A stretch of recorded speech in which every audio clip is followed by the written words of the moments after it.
شيء من الخوف والجوع ونقص من الأموال والأنفس والثمرات وبشر الصابرين الذين إذا أصابتهم Fase yang pertama, fase ketidakadaan. Kita dulu nggak ada. Hal ata 'alal insani hinum minad dahr lam yakun syai'an madhkur. Nggak bisa disebut. Syafiq, Riza, Basalam nggak ada. Dan tidak ada yang tahu bahwa dia akan ada kecuali Allah Azza wa Jalla. Itu fase ketidakadaan. Terus ada fase tatkala kita di perut ibunda kita. Siapa yang ingat fase itu? Ana dulu ingat di perut ibu ya Ustaz. Gelap Ustaz. Nggak ada yang ingat fase itu. Allah mengingatkan kita bahwa kalian dulu adalah janin. Dan di fase itu Allah kirim malaikat untuk mencatat rezeki, ajal, dan amalan manusia. Dia akan menjadi penghuni surga atau penghuni neraka. Allah sudah tahu. Kemudian fase yang ketiga, al-hayat ad-dunyawiyah yang sekarang kita hadapi. Dan kehidupan dunia ini kita tahu nggak lama. Kalau kita di perut ibunda kita 9 bulan, kita di dunia, ada yang umur 90 tahun di sini? Kayaknya sudah nggak ada. Kalaupun ada, dianggap orang langka. Ada mungkin yang umur 100 tahun, 110 tahun. Tapi satu dari berapa juta manusia. A'maru ummati, umur umatku kata Nabi SAW antara 60 sampai 70. Dan sedikit yang lewat dari itu. Kemudian nanti ada al-hayat al-barzakhiyah. Kehidupan di barzakh, di alam kubur sana. Dan itu lebih panjang. Kita lihat ya, di perut ibunda 9 bulan. Kemudian di bumi, di punggungnya bumi 60 sampai 70 tahun. Kemudian di perutnya bumi, di tempat yang sempit sana, itu sudah mulai semua tergantung amalannya. Lebih lama lagi. Anak akan tanya, Rasulullah SAW berapa lama di punggungnya bumi dan berapa lama di perutnya bumi? Nah, 63 tahun Hijriyah ya. Nah, di barzakh berapa lama sampai hari ini? 1447 Hijriah.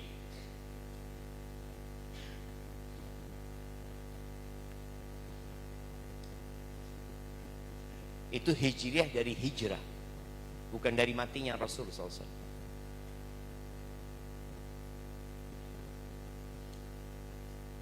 Nah,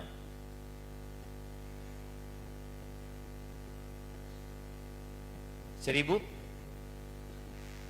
1400-an, bingung dia sekarang jamaah. Oke, dia sudah berusaha, kita kasih hadiah, kirimkan. Barakallahu fikum. Iya, Rasulullah SAW meninggal dunia. Siapa yang mau jawab?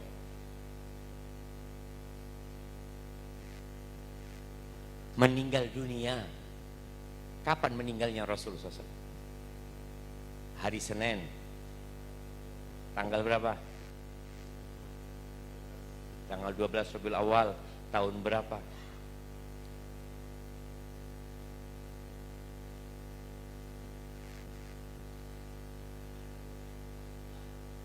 Kasih hadiahnya kalau jemaah. Barakallahu fikum. Jamaah kita lupa sama Nabi Muhammad SAW. Tahun 11. Iya. 12 Rabiul Awal tahun 11. Beliau hanya menikmati hidup di muka bumi ini 63 tahun. dan beliau menikmati alam barzakh dengan kenikmatan yang tiada taranya sampai hari ini sudah 1436 tahun. Orang kalau disuruh milih mana seharusnya dia? Mau bersenang-senang 70 tahun atau 200 tahun? Kalau dikasih pilihan, engkau nih libur di Raja Ampat. Di mana Raja Ampat? Di mana? Papua sana siapa? Engkau libur di Raja Ampat, alhamdulillah di sana liburan 10 hari. Atau engkau di Maladewa, Raja Ampat 10 hari, Maladewa 100 tahun. Milih mana orang ini jemaah? Ya Maladewa lah Ustaz, ada apa Ustaz? 10 hari di sana. Tapi sebagian kita milih yang 10 hari. Milih yang cuma 60-70 tahun. Semangat! Kerja keras untuk mendapatkan yang 60-70 tahun. Tapi untuk yang khalidin, untuk yang alam barzakh dulu nih, kadang-kadang nggak dia pikirkan. Maka dalam sebuah asar disebutkan al-kayyis mandana nafsah wa amila lima ba'dal maut. Orang yang cerdas itu adalah orang yang senantiasa merenungkan dirinya. Dia bermuhasabah, dia ajak dirinya untuk berpikir, untuk hitung-hitungan. Ayo hitung-hitungan. Dan dia beramal untuk yang setelah kematian. Bukan yang sebelum kematian. Sebelum kematian namanya apa? Pensiun. Orang kan banyak memikirkan masa pensiun. Gimana pensiun saya? Sudah tidak repot lagi. Bagaimana tatkala saya dianggap pensiun itu sebenarnya kesian, teman. Ana dulu dengar cerita yang sebenarnya kayaknya nggak benar juga, bahwa di Malaysia itu veteran atau pensiunan TNI itu disebut apa? Laskar tak berguna. Betul? Enggak benar, ternyata nggak ada di sana jemaah. Itu kayaknya bikinan orang-orang. Laskar tak berguna kata dia. Rumah sakit bersalin disebut rumah sakit korban laki-laki. Tidak ada di sana. Ana sudah ke Malaysia. Nah, tapi memang ada pandangan orang itu sudah nggak berguna, sudah selesai. Maka orang yang mau pensiun berpikir bagaimana tatkala saya pensiun saya bisa tetap bertahan hidup ini. Ana beberapa kali diminta ngisi kajian untuk PNS yang mau pensiun itu apa namanya? NPP ya. Itu banyak yang stres. Banyak yang stres. Wajar. Tapi kenapa tidak stres memikirkan nanti tatkala engkau dikubur sana, nggak ada lagi yang bisa engkau kerjakan. Istri, anak, semua akan meninggalkan kita. Kenapa tidak stres memikirkan itu? Tatkala COVID-19, anak itu sempat ngisi kajian online untuk perusahaan-perusahaan besar yang ada di Kalimantan. Yang disampaikan oleh salah satu pengurusnya, Ustaz, kita mau pengurangan karyawan 60.000. Bayangin, 60.000 mau dia mikirkan bagaimana mempersiapkan jiwa orang-orang ini. Bahwa rizki itu bukan di perusahaan tempat kerja. Wa fis sama'i rizqukum wa ma tu'adun. Di langit rizki kalian. Tadi orang cerdas itu orang yang selalu hitung-hitungan. Hitung-hitungan untung rugi itu orang cerdas. Tapi dia beramal untuk yang setelah kematian. Itu alam barzakh. Itu fase alam barzakh. Dan ada fase selanjutnya, hayatul akhirah, kehidupan akhirat. Fase keabadian. Yang satu di surga, yang satu di neraka. Kita akan bicara surga. Kalau sudah bicara surga, maka kita bicara kesuksesan yang sebenarnya. orang terkaya di dunia siapa sekarang?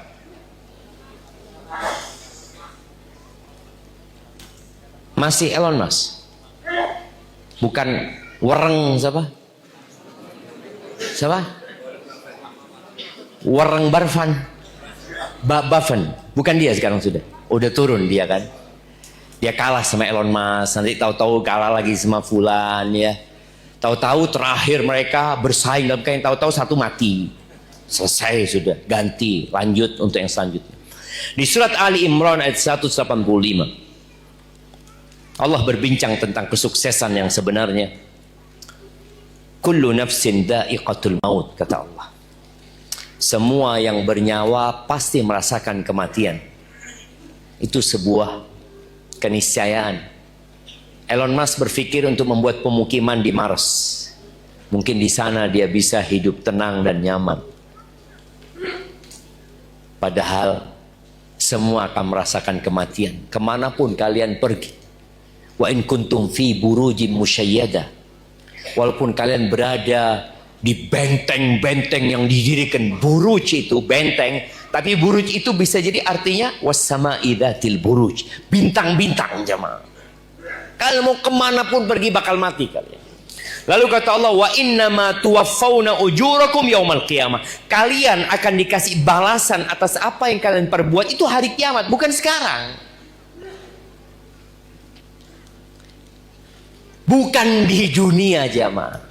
Kira-kira kalau balasan sholat antum di dunia, balasan puasa antum di dunia, apa yang akan terjadi dengan Balikpapan?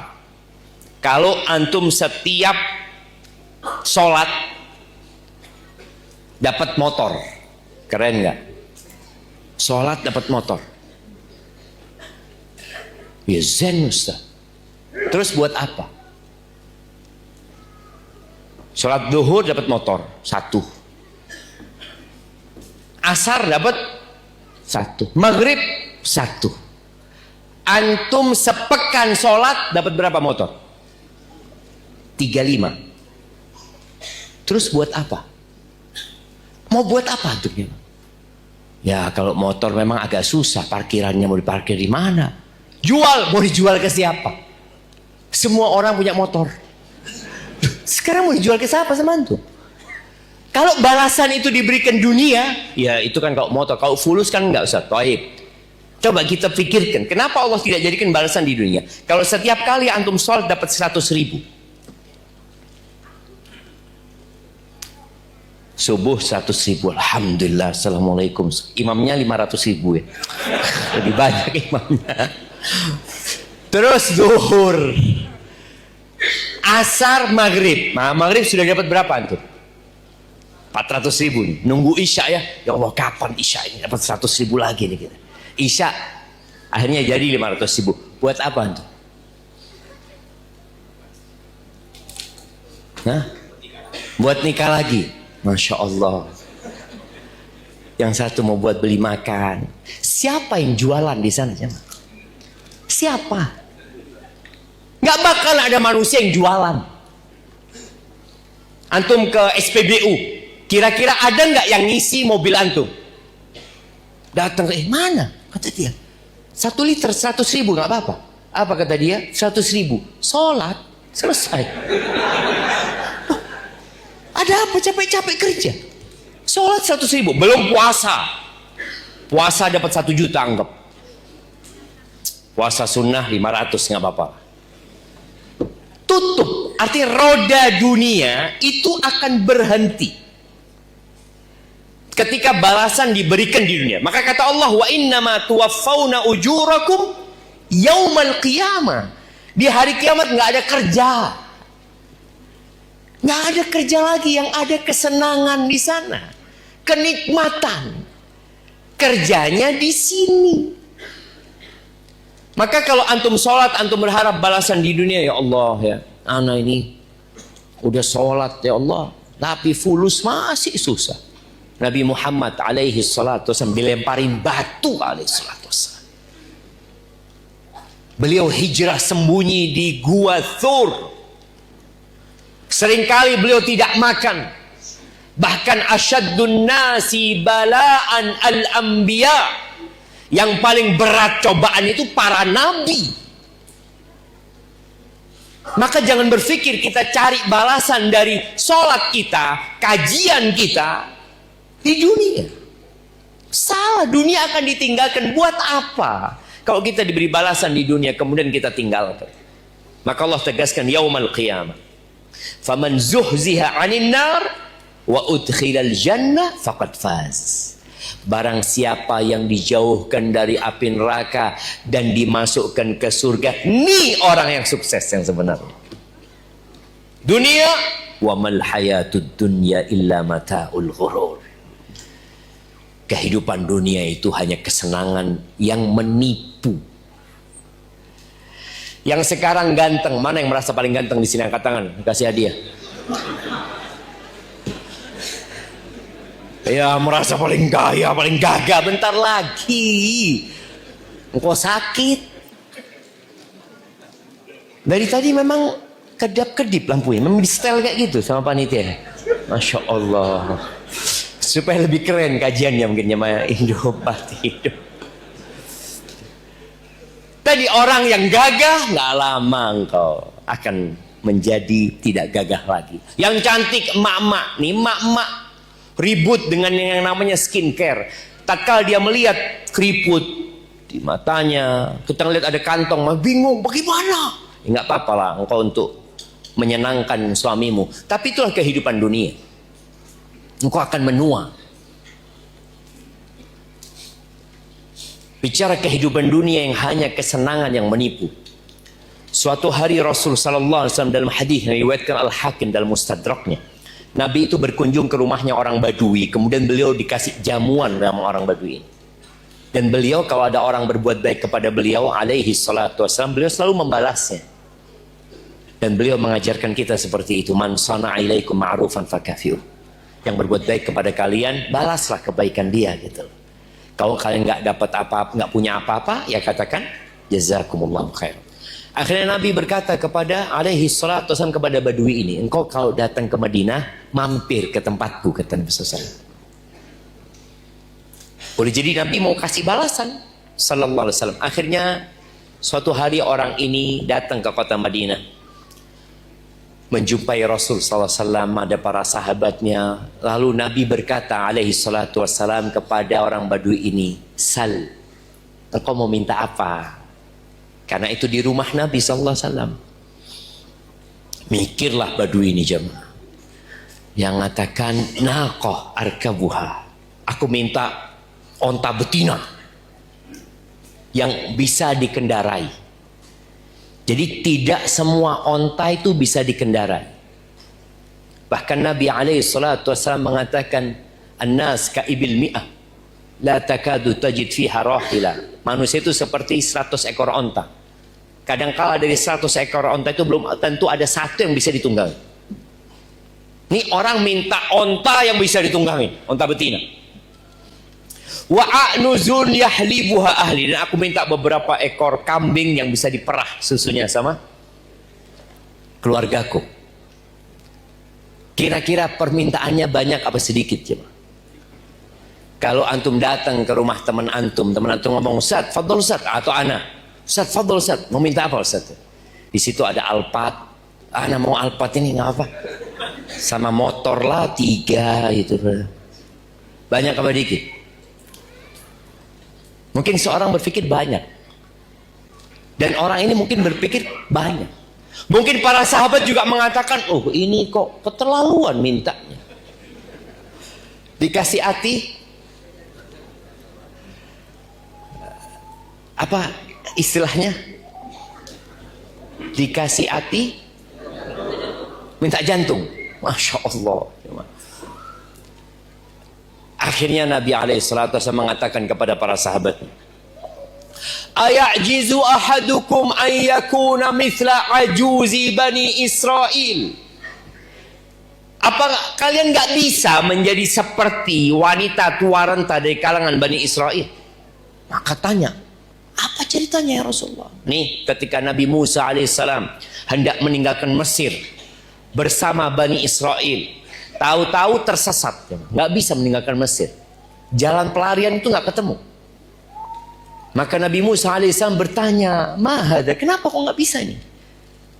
Mereka mengatakan, dulu Nabi Yusuf alaihissalam ketika meninggal dunia, beliau berpesan, kalau kalian meninggalkan Mesir, kalian bawa jasadku, kata Nabi Yusuf. Nabi Musa nggak pernah tahu di mana kuburannya Nabi Yusuf.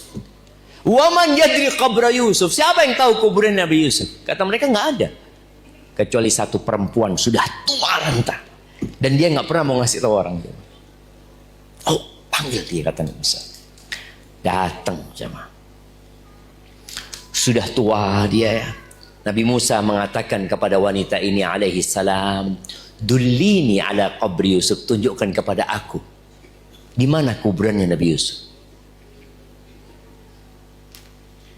Wanita ini mengatakan, hatta tu'tiyani syarti au hukmi. Ya, aku akan kasih tahu tapi persyaratanku engkau penuhi. Dia mau tawar-tawaran sama Nabi Musa ini. Dia punya sesuatu yang Nabi Musa nggak punya. Dan ini berkaitan dengan keselamatan Bani Israel.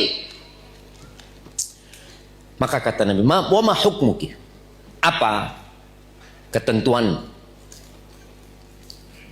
Perempuan ini mengatakan, "Aku ma'aka fil jannah."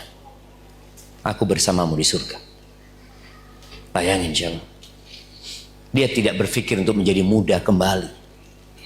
Dia tidak meminta umur yang panjang dan bisa menikmati dunia ini. Karena sudah menjadi keputusan Allah, semua bakal mati gitu. Maka nanti ketika Nabi Musa didatangi oleh malaikat mencabut nyawa, lalu Allah berikan kesempatan kepada Nabi Musa untuk menambah umurnya. Suruh letakkan Nabi Musa ini tangannya di kulitnya sapi jantan. Dengan setiap bulu yang tertutup tangannya itu ada tambahan 1 tahun buat umur beliau. Terus Nabi Musa bertanya, "Thumma ma?" Terus apa habis gitu? Mati. Kalau mati ahsan sekarang, kata Nabi Musa. Ada apa nunggu lama-lama? Perempuan ini minta untuk mendampingi Nabi Musa. Bukan minta surga saja, jemaah. Bersama Nabi Musa di surga. Derajatnya mau bersama Nabi. Nabi Musa melihat permintaannya terlalu besar, jemaah. Dan itu kata Nabi SAW, apakah nggak bisa kalian menjadi seperti wanita Bani Israel ini? Lalu Allah wahyukan kepada Nabi Musa, "Anati hukmaha," berikan ketentuan dia, kemauan dia. Akhirnya dikasihkan. Taib, jadi ingat, kehidupan dunia hanya kesenangan yang menipu. Maka jangan terlalu fokus sama dunia. Sebagian kita kalau sudah urusan surga, kalau ada waktu. Urusan akhirat, ya insya Allah kalau ada waktu anak hadir gitu. Tapi urusan dunia, dia harus hadir. Ahibati fillah, dalam hadis yang diriwayatkan Imam Muslim, Nabi alaihissalatu wasallam mengatakan, "Yunadi munadin." Kelak di surga itu akan ada yang menyeru, ada yang memanggil mereka. Panggilan itu berbunyi, "Inna lakum antasihhu fala tasqamu abada." Di surga ini nggak ada rumah sakit, nggak ada klinik, nggak ada apotik. Kalian di surga ini hidup sehat selalu dan tidak ada penyakit di surga. Adapun di dunia, bisnis yang paling menjanjikan sekarang apa? Rumah sakit. Ini bocoran buat antum ini. Karena ke depan akan banyak orang sakit. Dan sudah rencana ke situ memang dipersiapkan. Dibikin kehidupan yang nyaman, makanan enak, kendaraan enak. Terakhir, sakit. Kalau makan orang milih. Kalau sakit, nggak ada. Dia berapapun harus bayar, dia bayar. Di surga nggak ada klinik, nggak ada rumah sakit. Antum akan hidup sehat selama-lamanya. Wa innalakum an tahyu fala tamutu abada. Wa innalakum an tahyu fala tamutu abada. Kalian akan hidup selama-lamanya, nggak ada mati. Terus Ada tua enggak? Enggak ada. Wa innalakum antashibbu fala tahramu abada. Kalian akan tetap muda. Enggak ada ceritanya keriput. Umur penghuni surga itu antum berapa? Itu yang tanya. Iya. Berapa? Umurnya antum kalau masuk surga berapa? Yang ditanya yang jawab. Iya. Muda itu berapa umurnya?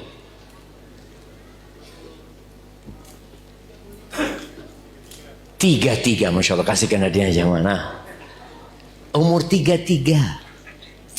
itu matengnya orang jadi.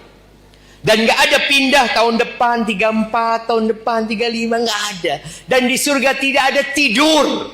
Makanya jangan tidur waktu kajian nanti.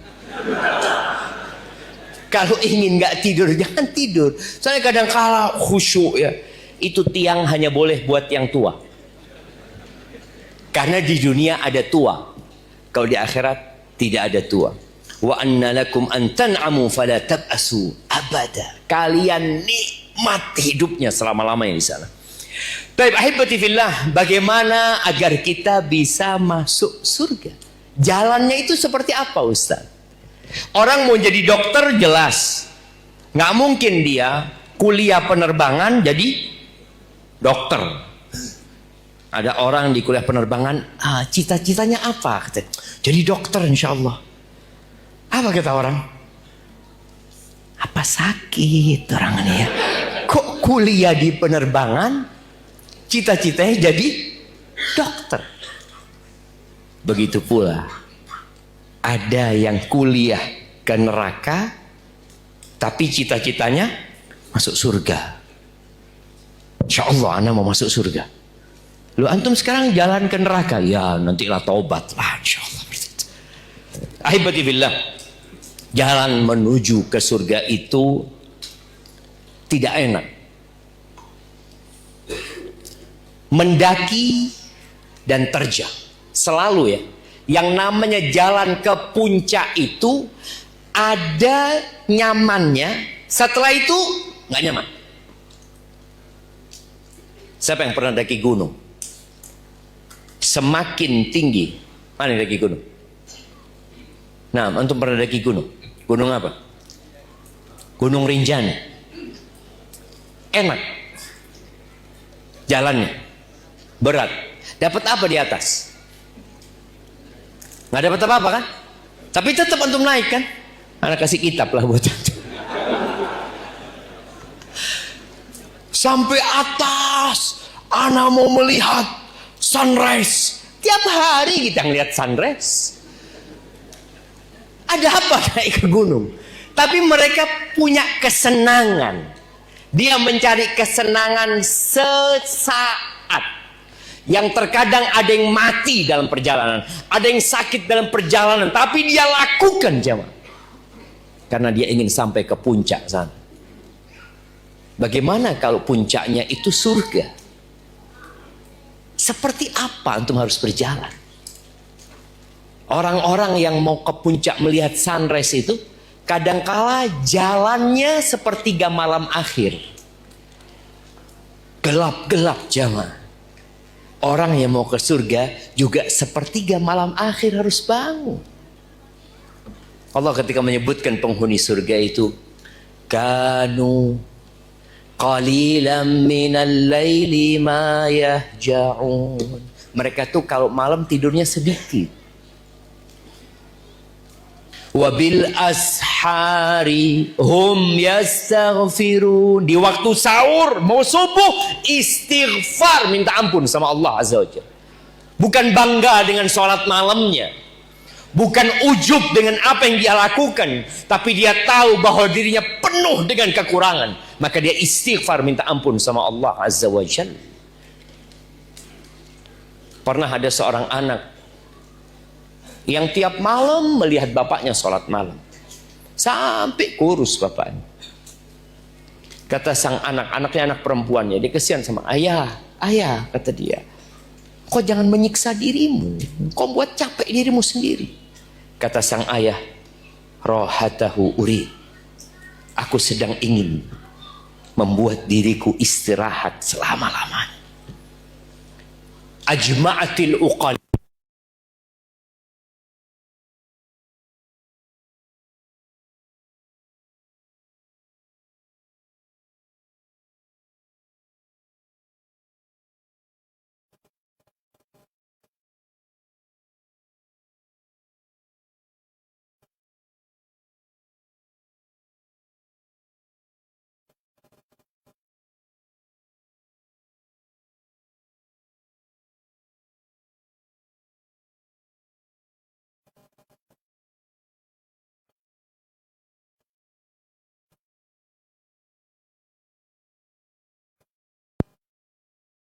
الله أكبر الله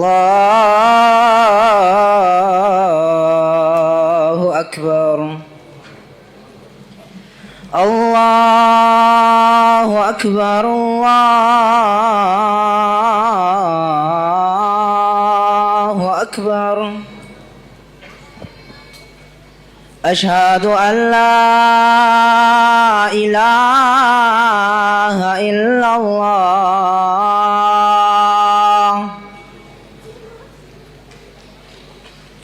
أشهد أن لا إله إلا الله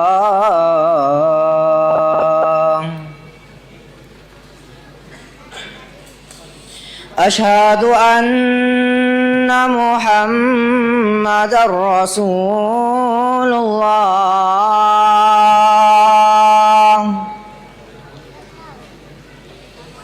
أشهد أن محمدا رسول الله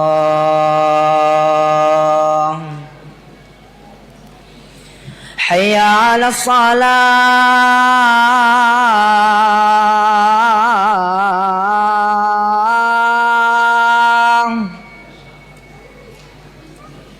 حي على الصلاة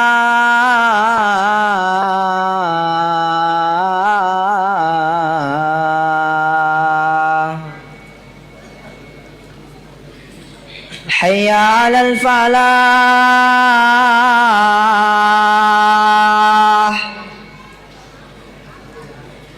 حي على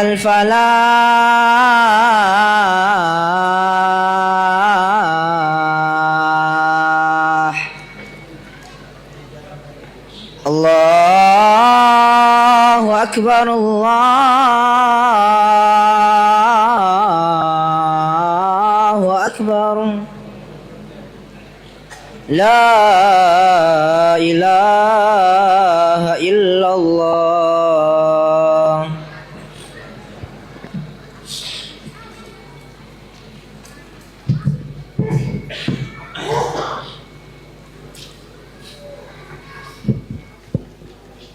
Allahumma salli wa sallim ala nabiyina Muhammad. Tadi yang minjemin ana kipas apa? Ana mau kasih hadiah buat antum, Masya Allah. Fadhal ini. Kan tadi kalau ada orang berbuat baik katanya suruh balas ya.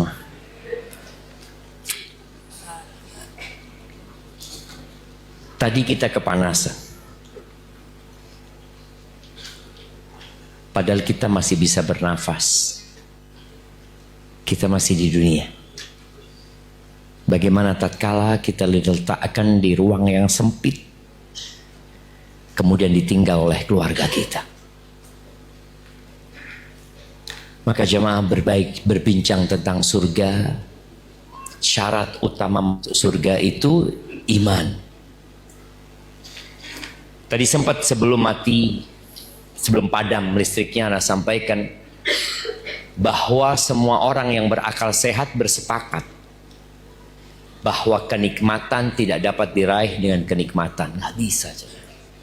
Di dunia saja. Mau orang itu agamanya apapun tahu yang nikmat itu nggak bisa diraih dengan kenikmatan. Tapi diraih dengan perjuangan dan pengorbanan. Wa man athara rahata fatathu raha. Yang milih hidup santai, senang-senang, dia akan kehilangan waktu happy yang sebenarnya.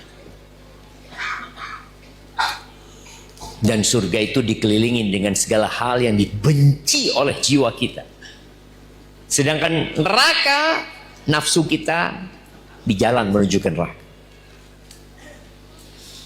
Syarat utama untuk ke surga adalah iman.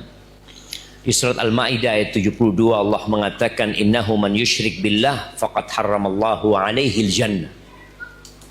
Sesungguhnya barang siapa yang melakukan kesyirikan, maka Allah telah mengharamkan surga buat kita. Soalnya masih ada yang bermasalah dengan keimanannya. Bagaimana dengan orang-orang kafir yang baik hati? Dia suka membantu, suka menolong. Wallah Ustaz, baik sekali orang itu Ustaz. Bahkan lebih baik dari kebanyakan kaum muslimin. Mungkin kita punya kawan yang seperti itu, yang dia peduli di saat saudara-saudara muslim tidak peduli. Iya, dia orang baik. Tapi Allah sudah buat keputusan. Orang baik itu syaratnya beriman.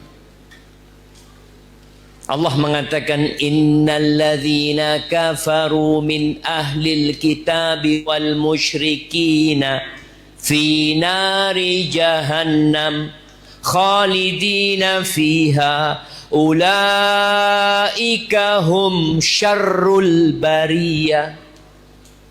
Sesungguhnya orang-orang yang kafir dari kalangan ahlul kitab, innalladzina kafaru min ahlil kitab, dan orang-orang musyrikin, di mana tempat mereka? Mereka di neraka, mereka kekal di sana.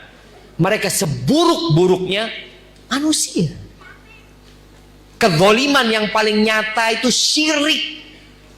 Allah memberikan segalanya, tahu-tahu dia beribadah kepada selain Allah, meminta kepada selain Allah, memohon kepada selain Allah, mengatakan Allah punya anak. Allah murka sama. Jadi kadang-kadang kita berpikir ini orang baik. Iya, baik tapi jahat. Baik tapi zalim, bahkan kezaliman yang tidak ada ampunan dari Allah Subhanahu wa taala. Aisyah pernah bertanya radhiyallahu taala anha kepada Rasulullah sallallahu alaihi wasallam, "Ya Rasulullah, Ibn Jud'an kana yasilur rahim." Ibn Jud'an ini orang baik. Wa yut'im fil jahiliyah wa yut'imul masakin fil jahiliyah. Dia suka berbagi makanan dengan orang-orang miskin, suka membantu orang lain. Ahuwa nafi'? Apakah malah dia bermanfaat buat dia? Enggak, kata Nabi sallallahu alaihi wasallam. Dia enggak pernah berkata Rabbil firli khati'ati yaumaddin, ya Allah ampuni dosa-dosaku pada hari pembalasan. Enggak, dia enggak beriman. Maka syaratnya beriman. Allah katakan innahu man yusyrik billah faqad harramallahu alaihi al-jannah wa ma'wahu an-nar. Tempatnya neraka. Wa man lidh-dhalimin min ansar. Enggak ada penolong buat orang-orang yang melakukan kezaliman. Ingat, kezaliman yang paling besar adalah melakukan kesyirikan. Syarat yang kedua, amal yang termasuk dari iman sebenarnya. Maka Allah sering menyebutkan alladzina amanu wa amilus salihat. Alladzina amanu wa amilus salihat. Nabi alaihissalatu wassalam mengatakan kullu ummati yadkhulul jannah illa man aba. Semua umatku masuk surga. Ada jaminan, garansi dari Rasulullah sallallahu alaihi wasallam, semua umat Nabi alaihissalatu wassalam masuk surga kecuali yang tidak mau masuk surga, yang enggan masuk surga. Maka sahabat bertanya, waman ya'ba ya Rasulullah, siapa yang gak mau masuk surga itu siapa? Ternyata ada. Seperti tadi yang ana contoh, ada yang mau jadi dokter tapi kuliahnya penerbangan. Kata Nabi alaihissalatu man ata'ani khalal jannah wa man asani faqad aba. Yang taat kepadaku masuk surga, yang nurut sama aku, yang mengikuti aku masuk surga. Tapi yang bermaksiat kepada aku berarti dia enggan masuk surga. Walaupun secara lisannya dia ingin masuk surga. Kalau bicara amal soleh, maka rukun Islam setelah 2 kalimat syahadat, tegakkan sholat.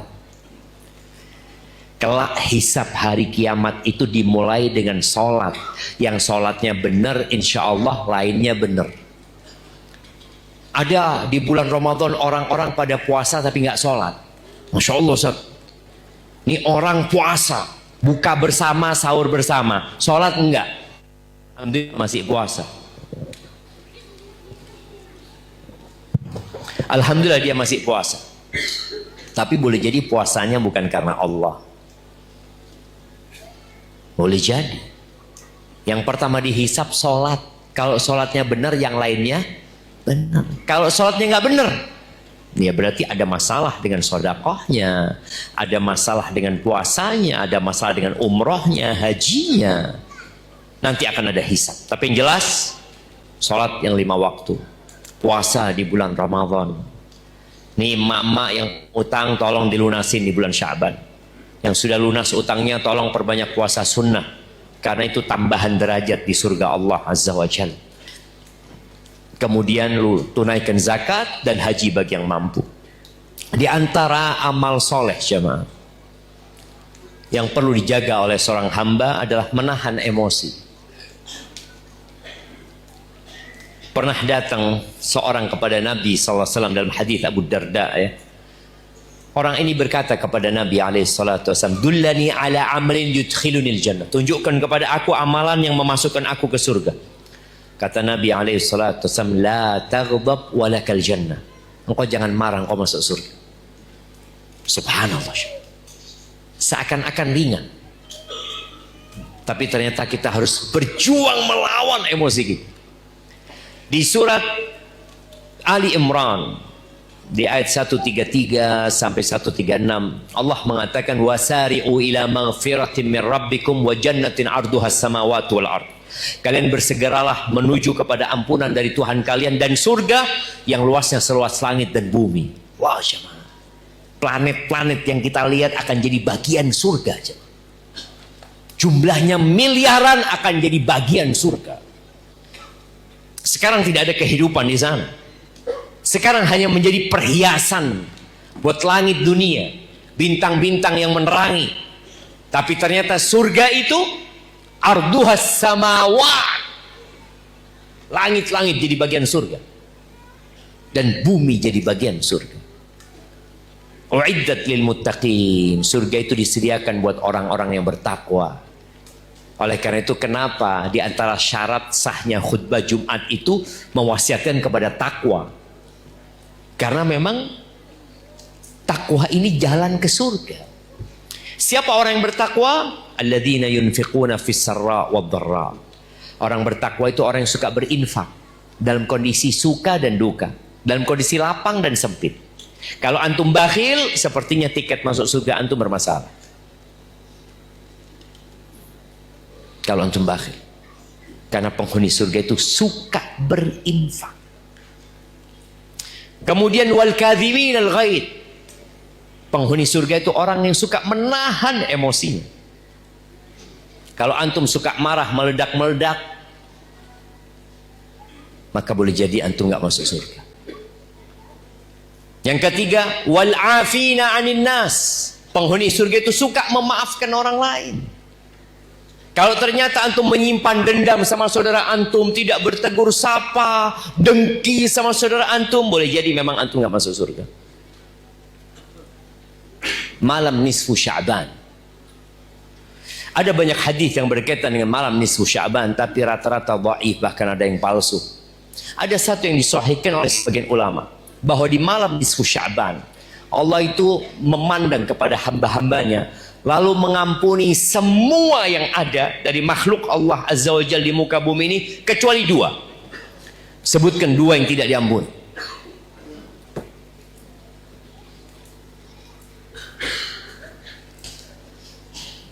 Belum dapat hadiah.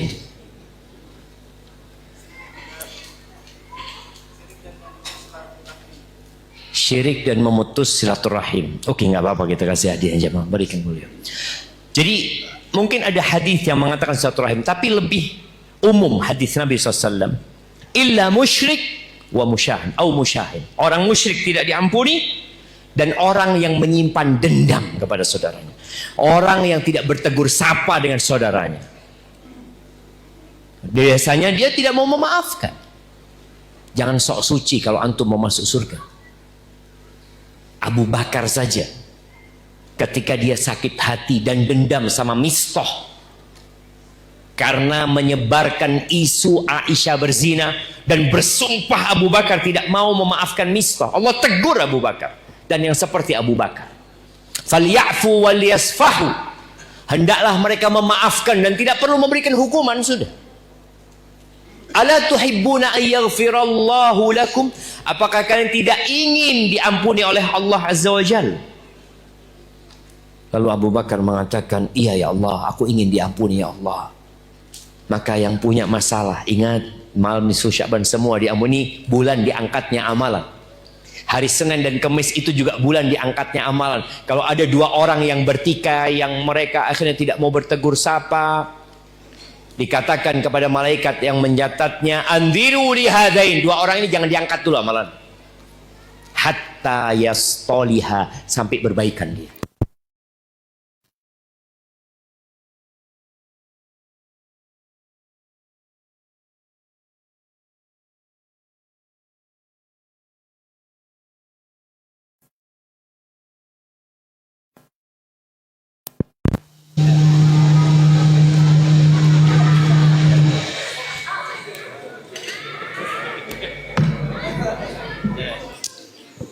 Jazakallah. Kayaknya jangan, sudah terlalu kencang dia. Syukur. Ya jamaah itu tadi, sayang kalau antum beramal, puasa, sodako, nggak diangkat-angkat amalan antum. Gara-gara antum tidak bertegur sapa dan menyimpan dendam. Semua berbuat salah. Jangan merasa seakan-akan menjadi orang yang paling tersakiti. Seakan-akan antum tidak pernah mengecewakan orang selalu mengecewakan antum. Nabi alaihi salatu wasallam dilemparin batu di Taif. Kemudian tatkala penaklukan Taif bertahan, tidak bisa ditaklukkan. Para sahabat mengatakan kepada Rasul sallallahu alaihi wasallam, itu kejadian 8 tahun setelah hijrahnya Nabi Muhammad SAW. Jadi kira-kira 11 tahun setelah kejadian dilemparin batu. Para sahabat mengatakan, ya Rasulullah, ud'ullah ala Thaqif. Doakan kebinasaan buat Thaqif. Nabi SAW berdoa mengatakan, Allahumma hdi Thaqif wa'tini bihim. Ya Allah, berikan hidayah kepada Thaqif dan datangkan mereka kepada aku. Ketika penaklukan kota Mekah, penduduk Mekah yang selalu menyakiti Nabi SAW, membunuh sahabat-sahabatnya ketika perang Badar, perang Uhud, yang mereka berupaya untuk menghabisi kota Madinah di perang Ahzab. Ketika Nabi SAW berhasil menguasai Mekah, dan kalau beliau mau membunuh semuanya, beliau bunuh. Beliau mengatakan, la tathriba alaikumul yawm, enggak ada celaan buat kalian hari ini. Idhabu fa antum tulaqa. Silahkan kalian semua pergi, kalian dimaafkan semua. Bebas sekali. Nabi Yusuf alaihissalam, bagaimana abang-abangnya berkonspirasi membuat Nabi dibuang, dijauhkan dari keluarganya. Akhirnya beliau hidup di penjara. Ketika beliau berkuasa, abang-abangnya datang dalam kondisi susah. Dan Nabi Yusuf berkuasa. Nabi Yusuf berkata, "Terima alaikum al-yawm. Yaghfirullahu ma." Udah nggak ada celaan. Semoga Allah ampuni yang telah berlalu. Maka tolong, siapapun yang punya masalah dengan saudaranya, kalau antum mau masuk surga, penghuni surga itu suka memaafkan orang lain. Jangan sampai di malam-malam Lailatul Qadar, malam-malam akhir Ramadan yang diharapkan Lailatul Qadar, antum berdoa mengatakan, Allahumma innaka afuun tuhibbul afwa fa'fu anni. Ya Allah, sesungguhnya engkau maha pemaaf, engkau cinta dengan maaf, maafkan aku ya Allah. Lalu antum tidak memaafkan saudara antum, maaflah antum. Semua berbuat salah. Wal afina 'anil nas wallahu yuhibbul muhsin. Allah cinta kepada orang-orang yang suka berbuat baik. Lalu Allah ceritakan bahwa saya penghuni surga itu, penjalan ke surga itu, kita akan berbuat dosa. Kita memang pendosa. Tapi ketika berbuat dosa, segera kembali kepada Allah Subhanahu wa taala. Kemudian yang terakhir buat emak-emak. Emak-emak ingat, jalan menuju surga itu mudah. Bahkan kalau seorang wanita sholat yang 5 waktu, puasa di bulan Ramadan, taat dan nurut sama suaminya, menjaga kehormatan dirinya, dikatakan kepada wanita ini, udkhulil jannah, silakan engkau masuk surga dari pintu mana saja. Tapi ketika Nabi SAW berdiri di depan pintu neraka, beliau mengatakan, fa'idha aksaru ahliha, ketika beliau memandang ke neraka, ternyata kebanyakan penghuni neraka itu wanita. Gara-gara apa? Gara-gara kufur sama suaminya, tidak menghargai suaminya, melupakan kebaikan suaminya, tidak menghormati suami. Maka tolong bagi para wanita yang sudah ngaji, yang sudah sering belajar, yang sholat malam, jaga lisannya, hargai suami. Ada seorang wanita yang rajin sholat malam, yang rajin puasa sunnah, tapi kalau ngomong pedes suka nyakiti tetangganya. Apa kata Nabi sallallahu alaihi wasallam? La khaira fiha hiya finnar. Nggak ada baiknya nih perempuan, neraka tempatnya. Yang paling banyak memasukkan orang ke surga itu adalah bertakwa kepada Allah dan akhlak yang baik. Maka para wanita, tolong jangan sampai di hari kiamat ternyata yang menjadi lawanmu adalah suamimu sendiri. Begitu pula para suami, jangan sampai engkau mau masuk surga ternyata engkau ditahan oleh istrimu karena dia menggugat dirimu. Barakallahu fiik, itu yang dapat Anda sampaikan. Kurang lebihnya mohon maaf, ada waktu sedikit untuk tanya jawab. Tapi sebelumnya jemaah, karena tadi pernah mati lampu, Anda minta semuanya angkat tangannya ke atas. Diangkat tangannya semua ke atas, dua-duanya diangkat. Ya, digerakkan, ibu-ibu di belakang juga. Terus letakkan di pundak saudara antum. Ya, pijat saudara antum sambil Anda mau cari pertanyaan yang sesuai.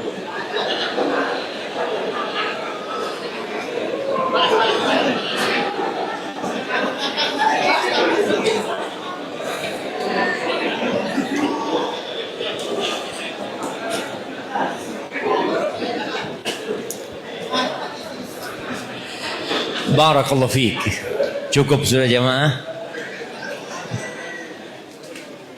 Ini ada pertanyaan yang menarik nih. Pertanyaannya, Ustadz mohon nasihatnya terkait salah satu ikhtiar jalan surga. Ya, ternyata salah satu jalan surga itu dan yang paling indah adalah berbakti sama orang tua. Nabi SAW pernah mengatakan, syaqiyun abdun adraka walidayhi ahadu fil kibari ahadahuma au kilayhim falam yudkhilahul jannah. Celaka seorang hamba yang bapak ibunya hidup dalam kondisi sudah tua, atau salah satu dari keduanya, tapi ternyata nggak bisa memasukkan dia ke surga. Tiket masuk surganya di depan mata, tapi ternyata tidak dia pakai. Ini pertanyaannya, apakah salah jika ana memaksa ibu ana untuk tinggal sama ana di Balikpapan? Karena beliau sekarang sendiri di Samarinda semenjak meninggalnya bapak rahimahullah. Beliau masih ingin tetap sendiri di sana karena ingin dekat dengan bapak. Ahibati fillah, yang pertama, maksa nggak boleh, tapi merayu boleh. Karena kalau maksa itu biasanya dengan ancaman. Ibu, kalau nggak ikut ana putus nafkah. Wah, itu ancaman. Nggak boleh kita memaksa. Tapi kalau merayu, ayolah bu, nanti aku kasih ibu ini, itu, macam-macam. Dan kalau bicara ibu ingin dekat dengan bapak, ya, bapak sudah pergi dan jauh. Bagaimana ibu dekat sama Allah Subhanahu wa ta'ala? Itu yang harus dilakukan anak. Dan kalau ibu dekat sama Allah, insya Allah doa-doanya dikabulkan buat bapak. Ini berarti suaminya baik, jemaah. Ini perempuan kayak gini jarang sekarang, jemaah. Ada yang suaminya mati, alhamdulillah, sudah saya repot ngurusin dia. Kalau ada yang mau melamar saya, bismillah ya, nunggu masa iddah. Maka tadi, hendaklah anaknya ini merayu, tidak memaksa. Kemudian ibu ana ada di kajian ini Ustaz. Apakah salah jika ana sengaja bawa beliau dari Samarinda dengan niat biar beliau melihat kajian anaknya ini? Bahwasanya anaknya ngaji qala Allah qala Rasul. Dia ini termasuk amal kebajikan ya. Abu Hurairah radhiyallahu taala anhu itu membawa ibunya dari kampungnya. Jauh jemaah. Ibunya masih kafir. Dibawa sama Abu Hurairah masih kafir. Dibawa ke kota Madinah. Kalau nggak salah dari kabilah Daus ya, Abu Hurairah. Nah. Dari kabilah Daus dibawa ke kota Madinah. Ibunya itu benci banget sama Nabi Muhammad SAW. Bahkan sering mencela Rasul SAW. Tapi akhirnya Abu Hurairah minta kepada Nabi untuk agar ibunya didoakan dan ibunya dapat hidayah. Maka semoga dengan sang anak membawa ibunya ke majelis-majelis ilmu ya, agar ibunya derajatnya semakin tinggi di sisi Allah Subhanahu wa taala. Jemaah, ini ada pertanyaannya. Saat ini fenomena muslimin dan muslimah yang berolahraga bersama di ruang terbuka maupun tertutup meskipun tetap menggunakan pakaian syar'i, apakah boleh? Lalu jika permainannya ganda, campuran seperti suami istri bermain bersama-sama lawan suami istri lainnya, apakah boleh? Rasa yang seperti ini dapat menimbulkan fitnah. Rasul sallallahu alaihi wasallam pernah lari sama Aisyah, tapi di malam hari dan tidak ada yang melihat. Karena lari itu akan membuat ada olahraga mungkin jalan. Kalau orang berjalan kaki itu tidak terlalu terlihat ya. Tapi kalau sudah lari, perempuan itu dari luar sama belakang menggoda. Kayak kalau antum lagi olahraga di luar, kemudian melihat ada perempuan di depan antum, antum buru-buru. Jangan tetap mendahulukan yang akhwat, Ustaz. Jangan jalan pun seperti itu. Maka hal-hal yang perlu kita hindarin jemaah, karena fitnahnya terlalu dahsyat. Tadi ini suami istri, kalau mau main ya para suami sama suami, istri sama istri gitu. Kalau main mungkin yang main ganda tadi seperti itu, maka berusaha kalau ada tempat olahraga, adakan tempat olahraga yang khusus buat akhwat, yang khusus buat ikhwan. Biasanya kalau khusus buat ikhwan sepi, karena ikhwannya ikhwan semuanya kata dia.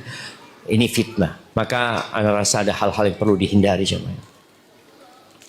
Taib, ini ada pertanyaan. Ustadz Afan, ana mau bertanya bagaimana hukum bermain biliar? Karena saat ini banyak para asatid dan ikhwah kita suka mempublish bermain biliar. Karena mereka mengambil pendapat hukumnya boleh. Memang boleh main biliar. Main biliar boleh. Tapi jangan sampai main biliar ada judi. Judinya yang nggak boleh. Lalu kemudian tempatnya. Jangan main biliar di tempat yang maksiat. Di tempat yang remang-remang. Main golf boleh nggak? Tergantung. Dengan siapa untuk main golf gitu kan. Misalnya ada golf itu ada pendampingnya, apa namanya? Caddy.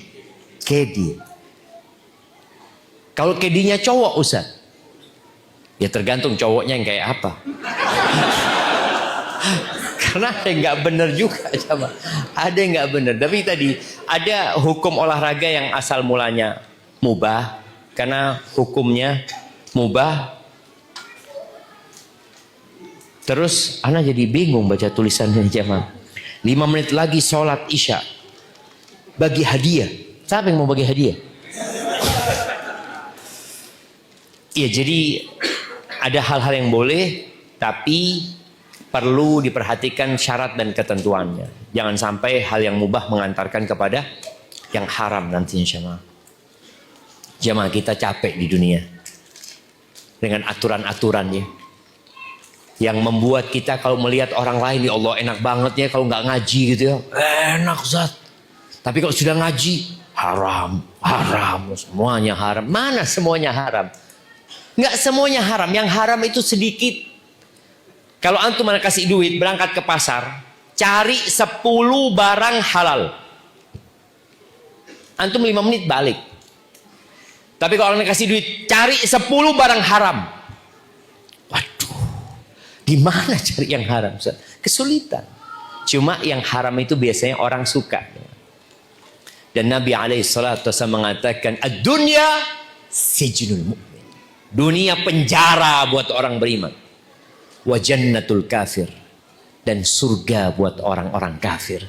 Kalau antum di dunia merasakan surga, kebebasan tanpa batasan, jangan-jangan antum gak akan merasakan kebebasan yang sebenarnya nanti. Maka sabarlah jemaah. Ustadz mohon nasihat agar bisa mendapat pahala melalui anak meskipun kami terpisah ruang dan waktu akibat perceraian. Jazakallah khair dan mohon doa agar bisa nikah lagi. Amin jamaah. Ya, mana yang duda-duda ini kasih hadiah bentar lagi. Ahibati fillah, buat yang bercerai, ingat perceraian itu hanya memutuskan pernikahan. Tapi persaudaraan sesama muslim tidak boleh putus. Hubungan anak sama bapak tidak boleh putus. Hubungan menantu sama mertua nggak boleh putus gitu. Kenapa iblis itu suka sekali dengan perceraian? Karena banyak perceraian yang memutuskan semuanya itu. Sehingga anak durhaka sama orang tuanya. Dan kita tahu la yadkhulul jannah, nggak masuk surga anak yang durhaka. Nggak ada jalan ke surga buat dia ketika dia durhaka. Dan itu dicari oleh iblis. Maka buat sang bapak ini tetaplah memberikan nafkah. Tetaplah berdoa buat dirinya, buat anaknya, buat mantan istrinya, buat ibu anaknya. Agar bisa mendidik dengan baik ya. Dengan engkau terus berbuat baik ya. Kalau memang kau pernah melakukan kesalahan. Kadangkala kita memang yang salah. Kita yang memang kurang sabar.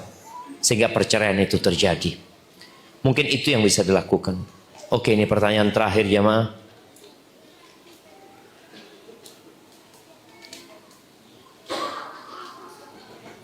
Waduh, kok sulit Ana membaca. Ana remaja yang banyak dosa. Yang banyak berdosa Ustaz. Dan Ana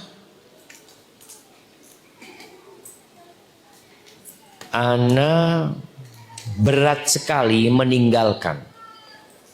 Mohon Ustaz beri kami sebuah pengingat dan pendorong meninggalkan dosa.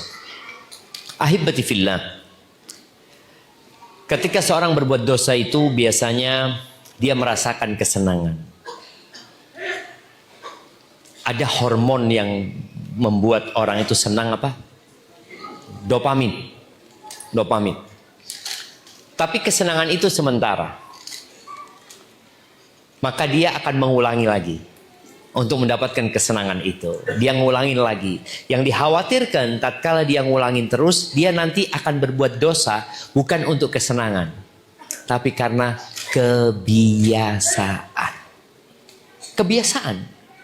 Karena dopamin itu akan meningkat. Dia akan minta lebih jemaah.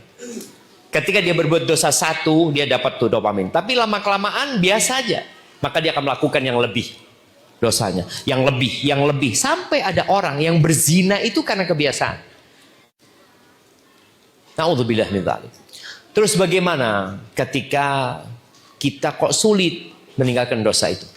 Ketika engkau berbuat dosa yang pertama, segera bertobat, jangan ditunda. Segera bertobat. Pagi berbuat dosa, siang engkau bertobat.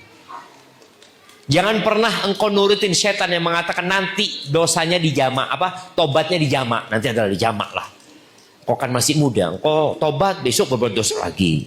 Belum tentu umur kita sampai besok. Nggak ada jaminan. Maka ketika engkau berbuat dosa, berhenti, bertobat. Terus gimana kalau besok berbuat dosa lagi? Besok apa katanya besok?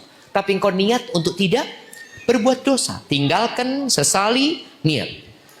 Dan ketika godaan itu datang untuk berbuat dosa, perbanyak zikir. Bacalah la ilaha illallah, subhanallah, walhamdulillah, Allahu akbar. Engkau baca. Karena itu sebagai penguat. Yang ketiga, hindarin tempat-tempat berbuat dosa.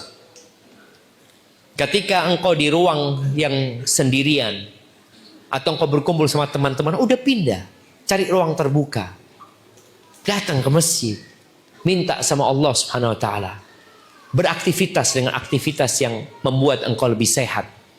Makan juga kadang-kala membuat orang nafsunya semakin jadi. Engkau berpuasa, dan kalau puasa sahurnya yang benar, bukanya yang benar.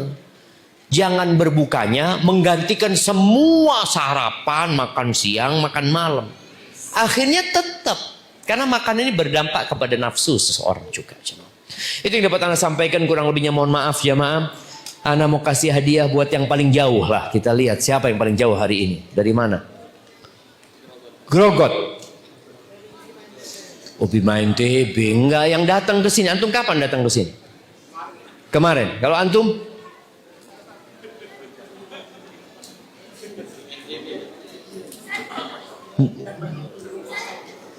Oh asalnya, bukan asalnya.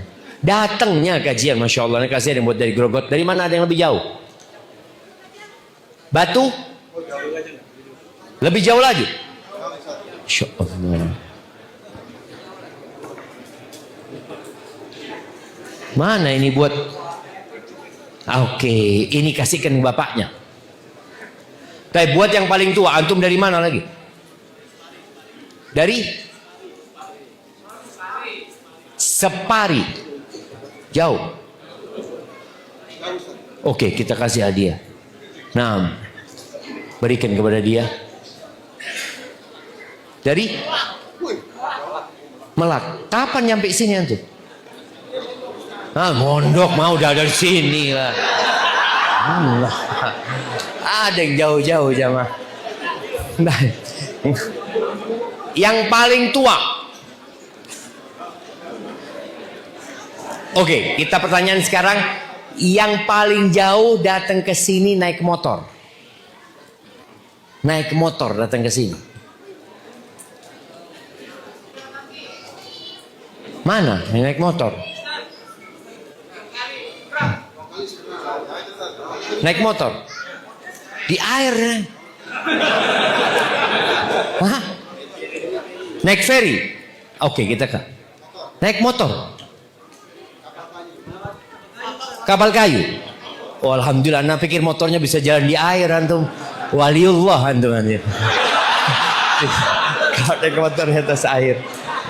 Kayaknya itu jamaah yang bisa Anda sampaikan karena waktunya sudah lewat. Jazakumullah khair buat semuanya. Antum sudah sabar, panas di sini, bareng-bareng kita.